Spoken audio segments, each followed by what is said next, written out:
Teoría sobre la composición.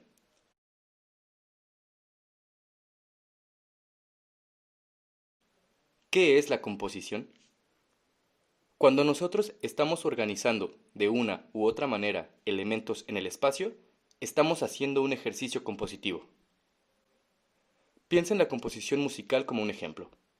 Componer una canción implica la organización de sonidos en escalas y en tiempos para que, en conjunto, obtengamos una pieza musical coherente, con cierto ritmo, a partir de una repetición de elementos, acordes y sonidos que puedan ponerte a bailar o hacer entrar en una atmósfera de nostalgia o tristeza.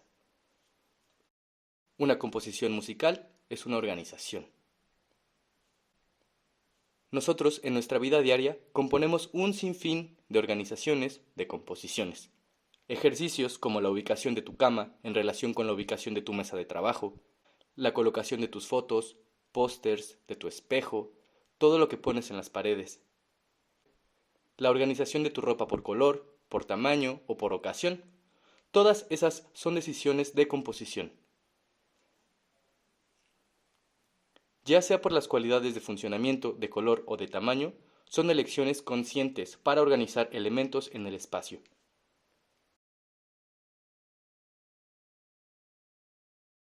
La composición es la ordenación significativa de los signos visuales gráficos, plásticos o arquitectónicos, es decir, su ubicación en un espacio y las posibles relaciones que pueden establecerse entre ellas. Platón lo resumía así: encontrar la variedad dentro de la unidad y la unidad dentro de la variedad. Dentro de la composición tenemos dos tipos de elementos: los elementos estructurales de la composición, que serían los elementos básicos, el punto, la línea, plano y el volumen, y tenemos elementos subjetivos en la composición, como lo son los elementos de unidad y la variedad que mencionábamos antes. Volvamos a pensar en la composición en la música. Cuando escuchamos el álbum de algún artista, encontraremos distintas canciones con su propia variedad y su propio interés, pero todas estas canciones deben funcionar en un disco en conjunto. Lo mismo sucede en una pieza literaria, donde cada capítulo o poema tendrá su propia estructura, pero formará parte de un todo, y abordará una misma temática en común. Para las artes plásticas y la arquitectura, nos vamos a valer de herramientas como lo serán las formas, los colores y la textura, así como su repetición, el ritmo que generan y la transformación de estas mismas para conseguir una variedad de elementos, pero que en su conjunto nos comuniquen una idea o un mensaje central. Otro elemento fundamental de la composición es el equilibrio. El equilibrio de una pieza o de una obra lo encontraremos a partir de ejes que se valdrán de la simetría o la asimetría para hacer llegar el mensaje. Otros elementos importantes de la composición son la proporción y la escala. La proporción es la relación de las partes con la unidad y de la unidad con todos sus elementos. A lo largo de la historia se han empleado distintos sistemas para encontrar este equilibrio en la obra artística o la obra plástica.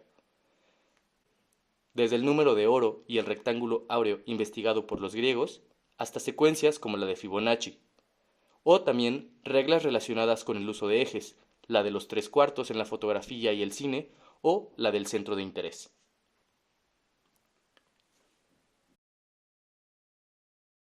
Otro elemento fundamental y subjetivo de toda composición tiene que ver con la expresividad. La expresividad es un valor que tiene que ver con el espíritu de la obra. Es el estilo propio que tiene cada uno para expresar un mensaje. Pensemos de nuevo en la arquitectura como lenguaje. Este lenguaje se vale de los elementos de la composición para expresarse.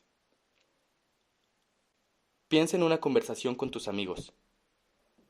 Sabes que hay personas que pueden narrar una anécdota con una gran habilidad y transportarte por una historia.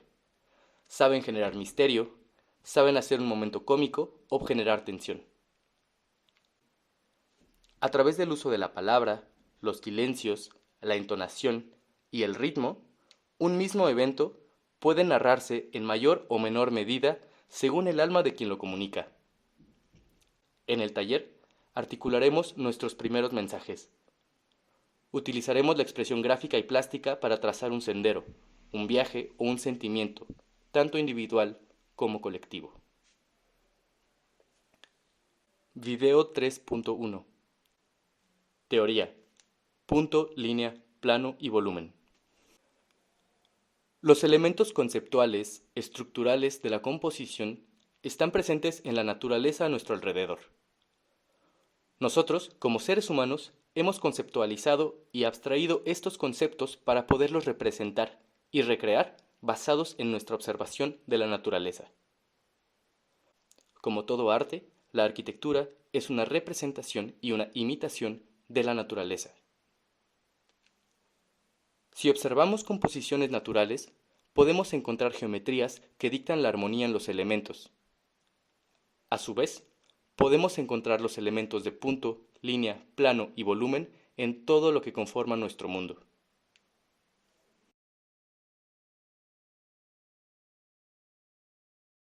Toda forma pictórica se indica con un punto que se pone en movimiento. El punto se mueve y surge la línea, la primera dimensión. Si la línea se mueve, se transforma en un plano. Conseguimos un elemento bidimensional. En el salto del plano al espacio, el impacto hace que aparezca el volumen, tridimensional. Un conjunto de energías cinéticas que cambian el punto en línea, la línea en plano y el plano en una dimensión espacial. Paul Klee. En este diagrama podemos observar en síntesis de lo que habla Paul Klee y del proceso conceptual para que los elementos compositivos se generen. Podemos ver cómo un punto se sucede infinitamente hasta convertirse en una línea y cómo las líneas se suceden para formar un plano. A su vez, vemos que los planos en movimiento conforman un volumen. Los elementos primarios que componen el espacio deben entenderse primero como elemento conceptual y seguidamente como un elemento visual. Estos conceptos ordenadores de la composición son elementos abstractos, y si bien significa que son invisibles para el ojo humano, no son invisibles para la mente. Nosotros ejercitaremos nuestra capacidad de abstracción para encontrar estos elementos. Punto. Vamos a pensar en las características de un punto. Un punto, a final de cuentas, señala una posición en el espacio. Conceptualmente, un punto carece de longitud, de anchura y de profundidad. En consecuencia, un punto es estático, central y no direccional. Cuando un elemento no tiene longitud, anchura y profundidad, básicamente estamos hablando de algo adimensional, es decir, no tiene ninguna dimensión. Un punto es un elemento sin dimensiones, es un elemento de ubicación y posición. Un punto puede servir conceptualmente para unir los dos extremos de una línea, para ubicar la intersección de dos líneas y para ubicar un lugar en el espacio. Aunque conceptualmente el punto no tiene forma, sí podemos ver su manifestación en los campos tanto visuales como espaciales.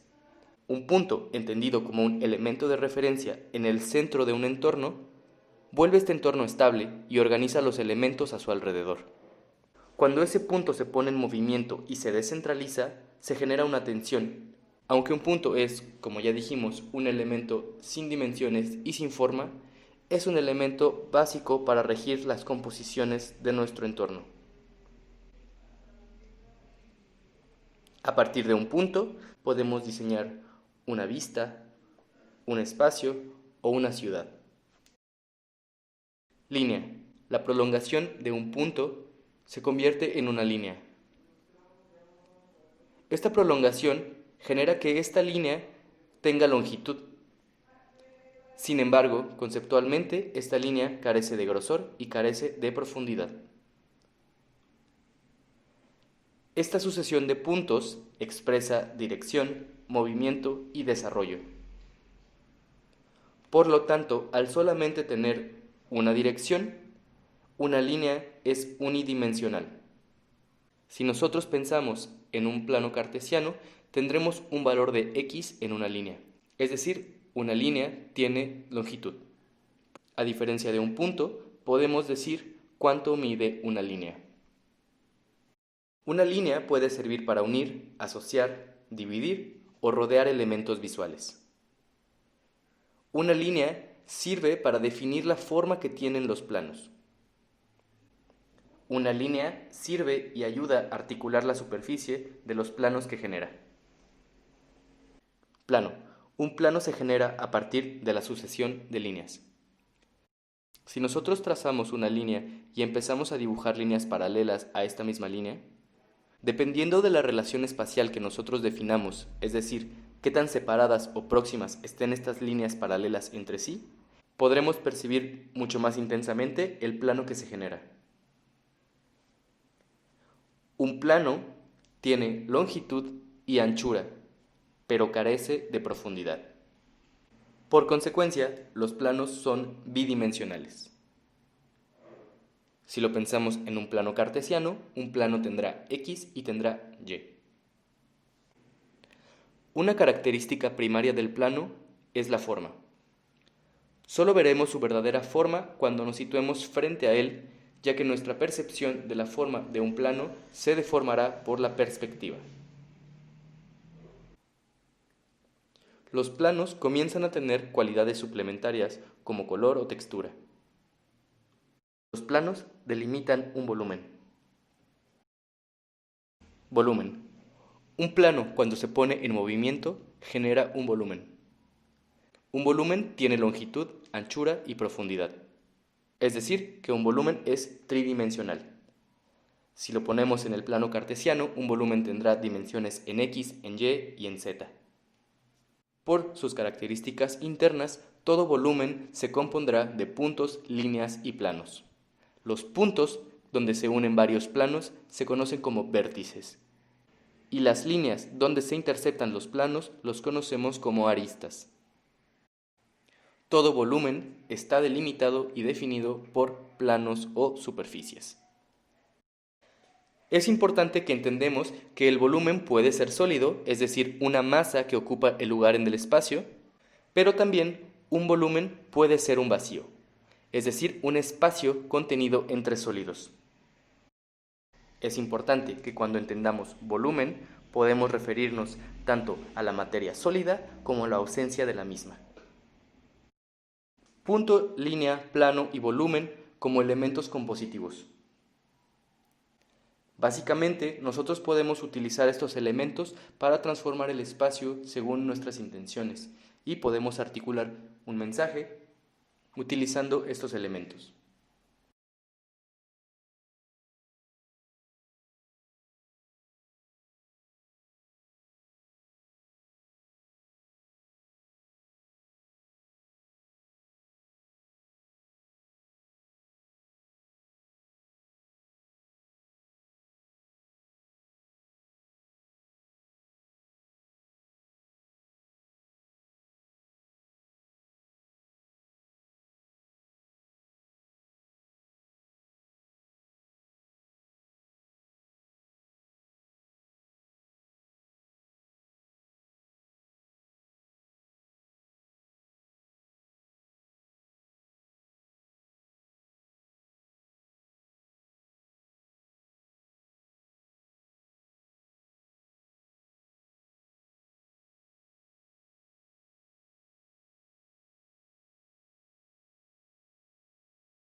Video 2.2.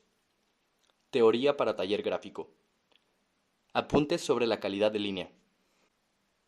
En la última página del cuaderno rígido de dibujo vamos a generar un glosario arquitectónico. Escribiremos palabras o conceptos claves que vayamos utilizando para generar a lo largo del semestre, una lista.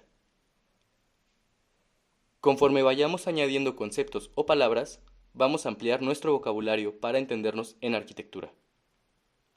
Por eso, te pido que vayas a la última página de tu cuaderno de dibujo y escribas cada vez que agreguemos un concepto. Una vez hayamos escrito una palabra, en adelante la utilizaremos como parte del lenguaje cotidiano y no será necesario que volvamos a explicar su significado. El primer concepto que deberá estar escrito en este glosario al final de tu cuaderno de palabras clave será calidad de línea. La calidad de línea se refiere al grosor e intensidad que tiene una línea. Estos grosores nos ayudan a jerarquizar las líneas de un dibujo. La calidad de línea nos permite dividir planos. La línea más gruesa nos da una idea de proximidad, mientras que una línea más fina nos provoca una percepción de lejanía. Vamos a agregar también, como segunda palabra de este glosario arquitectónico, la palabra asurado. El asurado es un término muy común en el dibujo arquitectónico y es casi una palabra exclusiva al medio. Un asurado es una textura hecha a base de líneas siguiendo un patrón. Podemos utilizar asurados para generar efectos de luz, sombra y por lo tanto de volumen a un elemento bidimensional. Para determinar la calidad de línea en los lápices utilizaremos la categorización de letras.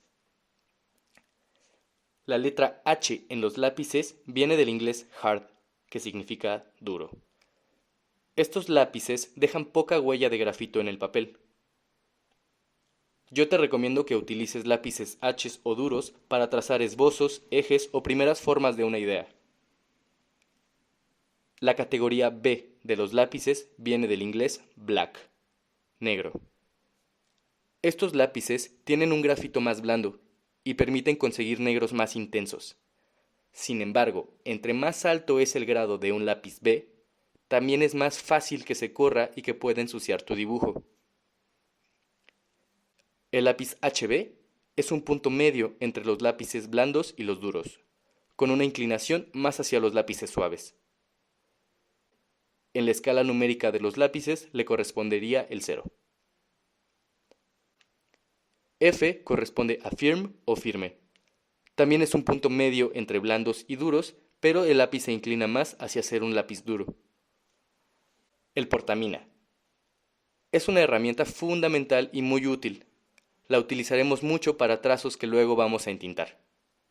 A diferencia de en arte, en arquitectura se utilizan mucho las minas y el portaminas, ya que mantiene una misma calidad de línea durante todo el trazo que dura. A diferencia de un trazo en lápiz, que varía según se va desgastando, el portaminas genera un trazo mucho más preciso y controlado. El lápiz, un trazo más libre y expresivo. La calidad de línea en estilógrafos, marcadores y plumones se mide utilizando una graduación numérica para las puntas y sus calidades, siendo los más delgados punto como el 0.001 y grosores en estilógrafos de más de 2 puntos. La calidad de línea es un concepto básico para el lenguaje gráfico de la arquitectura y puede aparecer desde los bocetos más básicos hasta los planos más complejos. Ayuda a que el mensaje sea mucho más fácil de entender a través de un código que tiene que ver solamente con cómo se dibuja y qué tan gruesa o intensa es una línea en el papel.